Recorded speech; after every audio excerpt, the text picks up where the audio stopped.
Bonjour, donc Nicolas Rambaud, je suis médecin généraliste.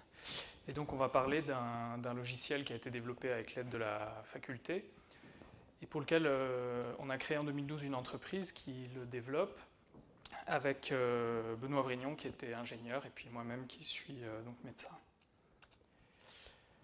Pour parler de ce logiciel, on repart du début, la formation médicale, au lit du patient. On en a parlé, il y a un écart entre la théorie et puis la pratique auprès du patient, et on veut mettre des intermédiaires qui vont être constitués largement par la simulation.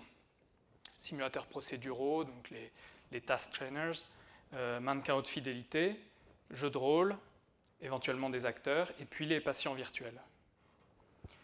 Qu'est-ce que c'est les patients virtuels? Ce sont toujours des outils de simulation, mais à l'aide de l'informatique, et qui vont être extrêmement adaptés pour travailler le raisonnement clinique. Voilà à quoi ressemble ce simulateur qu'on a développé, qui va permettre à l'étudiant de se mettre en situation face à un cas clinique. Donc ici, on a monsieur Maurice qui vient aux urgences, donc vous êtes le médecin des urgences, il a de la fièvre.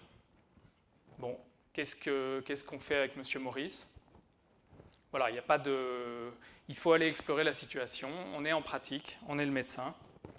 Alors, on va lui poser des questions, apparemment il tousse aussi. Qu'est-ce qu'on demande? Est-ce que vous prenez des médicaments? Alors là, on peut avoir l'ordonnance. Vous voulez poser d'autres questions? Peut-être on va passer à l'examen. Qu'est-ce qu'on va regarder? La fréquence respiratoire, 35. Ah. Disons qu'on l'ausculte. Alors, je ne vous ai pas mis le son, là, mais voilà, on a directement le son. On n'a pas la réponse à la question. Donc, on est toujours au maximum plongé dans la pratique. On peut demander, ici on est aux urgences, donc on peut demander une radiographie.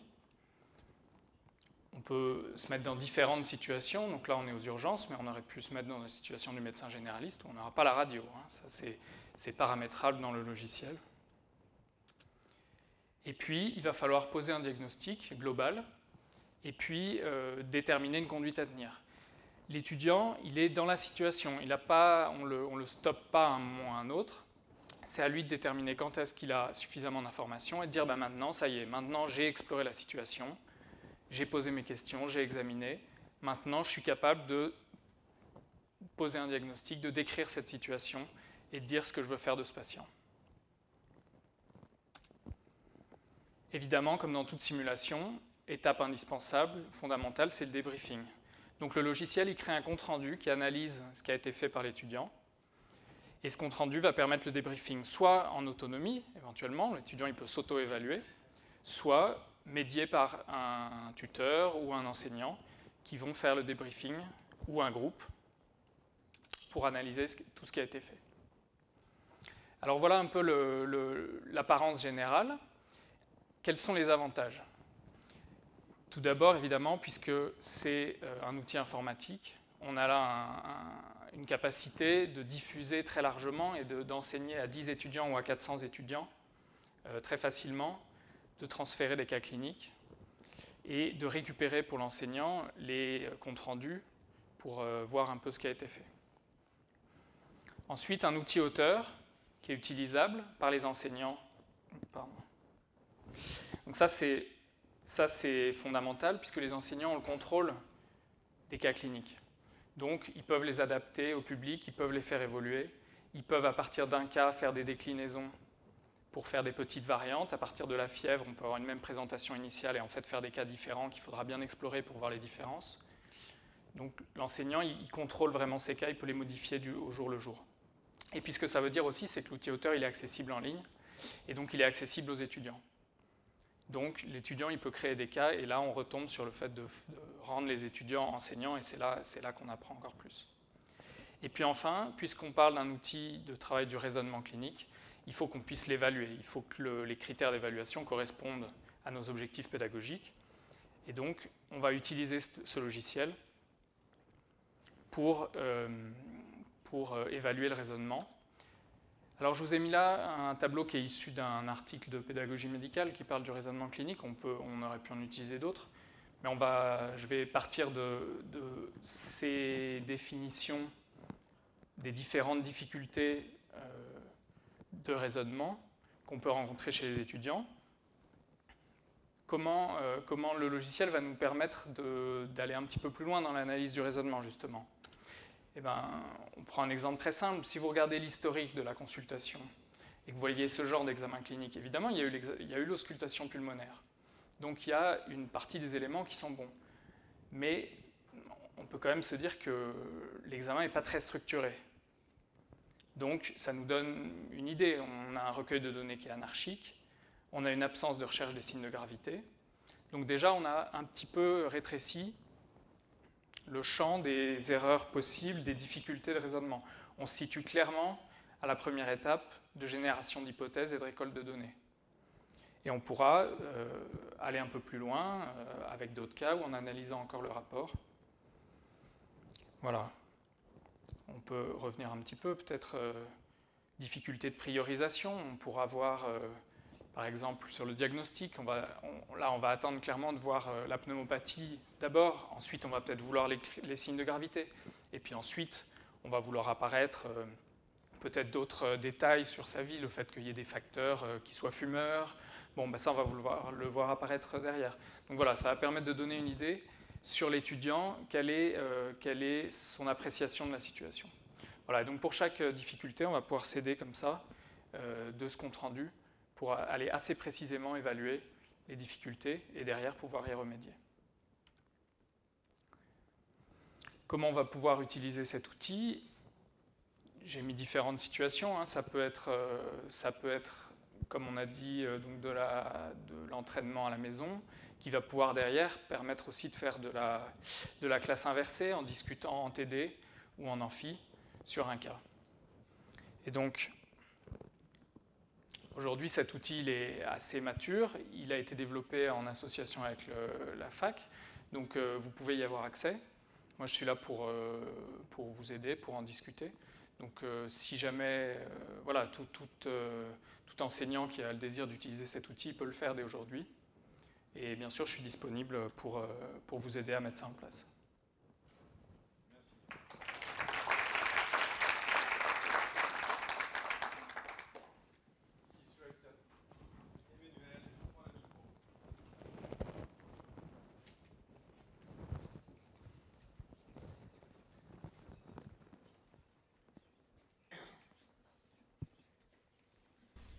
Merci beaucoup, c'est très intéressant.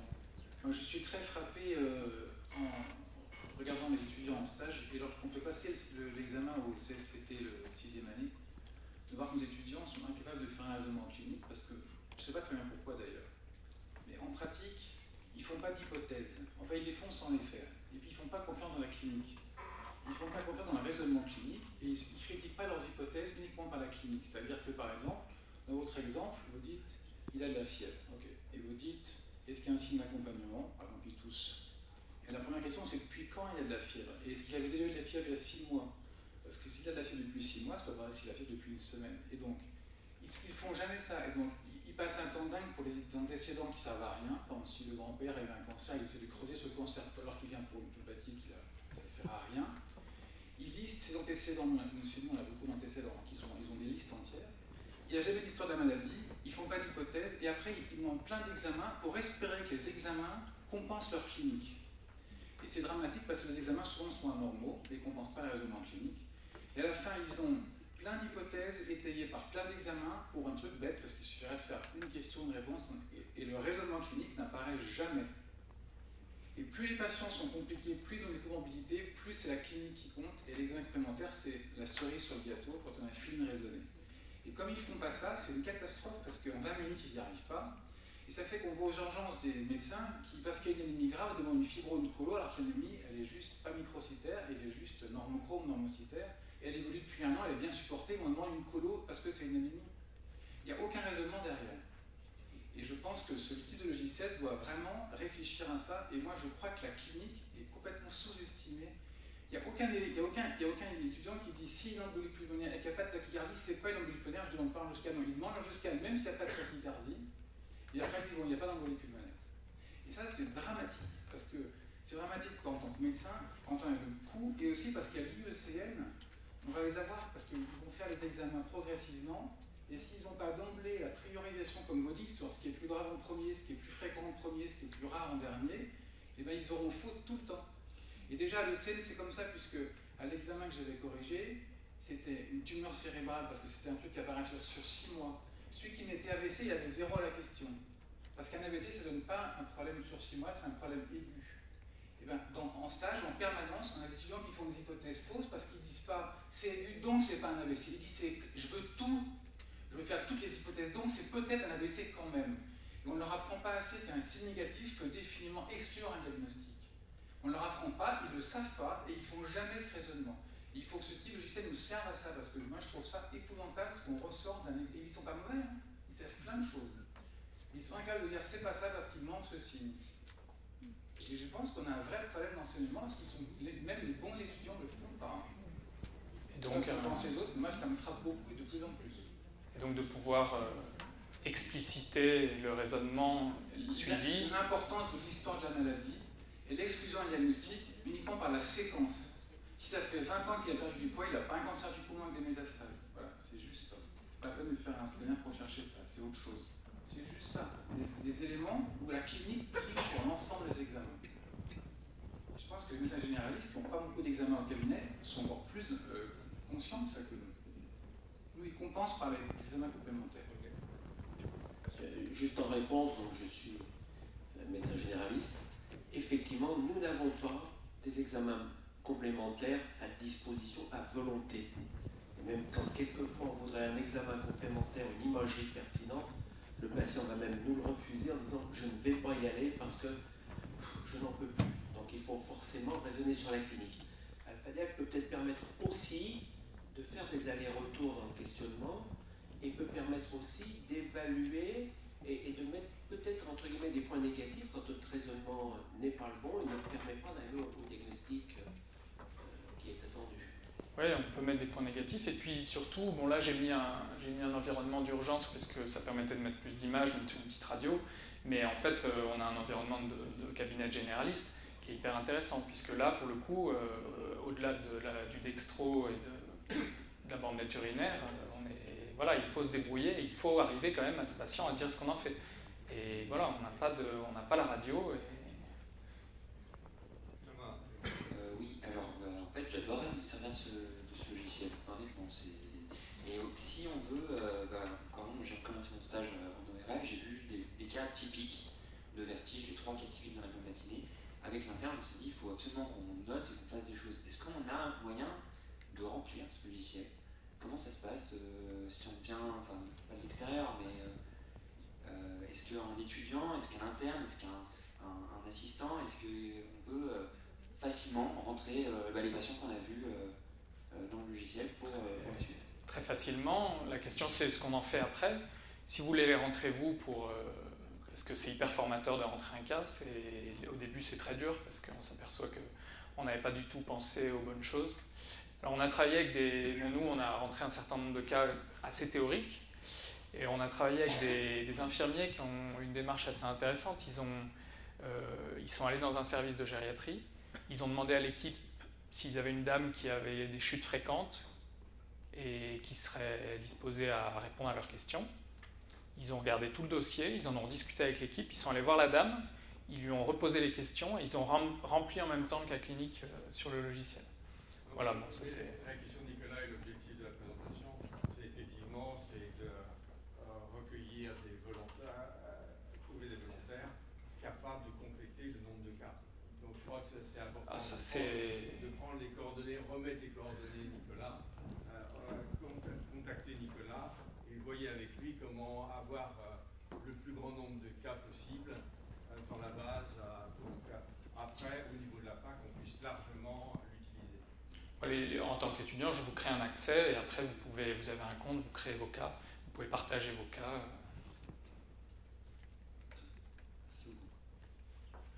D'autres questions?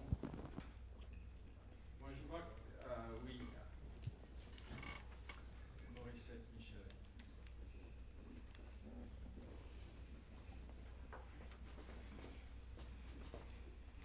Moi, je voudrais aller dans le sens d'Emmanuel, parce qu'effectivement, quand on est responsable des cliniques et d'examen du CSCT, on se rend compte un peu de la réalité, et je pense qu'on est pleinement responsable, parce que la médecine a tellement évolué, on leur demande aussi de connaître tellement de choses au niveau du mécanisme de la cellule, au niveau de la biologie moléculaire, au niveau de la biochimie, au niveau des mécanismes chimiques, qu'on arrive à se perdre en allant au niveau de ces mécanismes et de la physiopathologie et à oublier la clinique.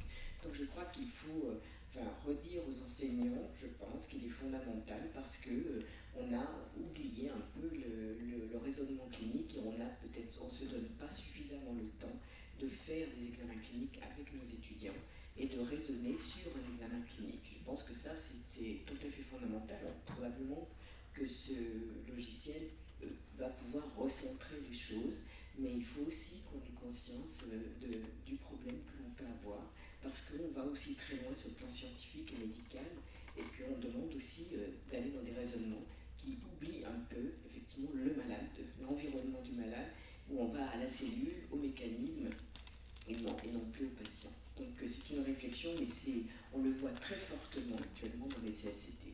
On est bien d'accord. Jean-Pierre Fauvel. Comme je sais qu'il avait des commentaires sur le CSCT, il va pouvoir les faire publiquement.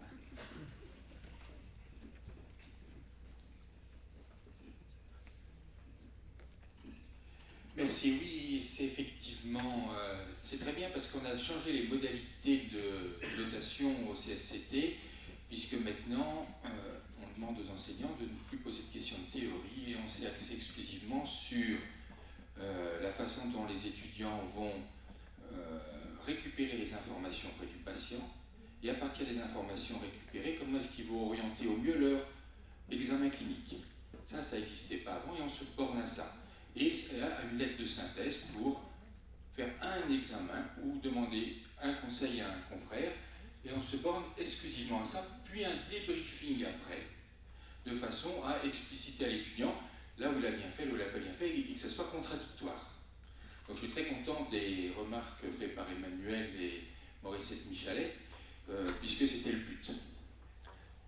Beaucoup d'enseignants ont joué le rôle, le jeu, mais pas tout le monde. Et moi j'apprécie beaucoup ce genre aussi de logiciel, parce que contrairement aux dossiers cliniques progressifs, on va en reparler tout à l'heure, là ça peut être très interactif. Et autant le dossier progressif reste un peu linéaire, autant là, les réponses sont adaptées au questionnement et on peut arriver au diagnostic effectivement le plus rapidement possible et de façon la moins chère possible. Les dossiers cliniques progressifs n'y arrivent pas encore. On peut d'ailleurs limiter les cas à interrogatoire, examen clinique, et puis demander des hypothèses diagnostiques et stopper le cas là. Et on peut derrière refaire un deuxième cas, qui est éventuellement la suite du premier, mais voilà, on peut adapter pour justement travailler cette génération d'hypothèses diagnostiques. Alors, on va terminer. Je fais juste un commentaire. Je reviens sur cette diapositive parce que c'est vraiment ce qui est le plus intéressant avec Alpha. Ce qui est notamment pas le plus intéressant, mais ce qui est très intéressant, c'est regarder la colonne de droite, c'est dire à l'étudiant le niveau de défaut. Ça peut être une difficulté dans la perception des indices clés, des problèmes de fermeture prématurée, des difficultés de priorisation, de dire effectivement, comme disait Emmanuel, quand il y a de la fièvre, la première question, c'est de savoir depuis quand la fièvre est apparue. Effectivement, s'il part sur de tas de choses, alors que c'est vraiment la première question à poser. Et difficulté à élaborer un portrait global de la situation clinique, à faire des synthèses, à faire des hypothèses. Donc c'est pour ça que développer ce logiciel me semble personnellement intéressant. Noël Peretti. Juste une petite question pratique sur le temps que ça prend pour faire un cas comme celui que vous avez montré de tomopathie. Ça prend, c'est toujours un peu difficile, quelques heures. La conception, voilà, il faut avoir le cas dans la tête. Le rentrer sur le logiciel, c'est pas très long, c'est de l'ordre de 2 heures, je pense, si on a un peu l'habitude, mais c'est assez simple. Par contre, c'est le test du cas qui est un peu plus long après. C'est qu'il faut vraiment le faire à d'autres gens, parce que comme on est complètement libre, on a beau partir de patients types qui ont des réponses par défaut remplies, donc si l'étudiant demande quelque chose qui n'a rien à voir, les antécédents de la grand-mère, il va avoir une réponse à peu près cohérente, mais quand même, il est intéressant de le faire tester par d'autres gens pour corriger, et donc on a des outils comme ça, intégrés au logiciel, quand vous faites faire le cas à d'autres gens, vous voyez les commentaires, vous voyez les problèmes qui sont apparus, et donc vous pouvez l'améliorer au fur et à mesure. Mais voilà, il faut compter plusieurs heures en tout cas. Voilà, donc je vous encourage de contacter Nicolas Rambaud, de développer vos cas et utiliser le logiciel AlphaGliac dans vos enseignements dirigés, dans vos enseignements en plénier.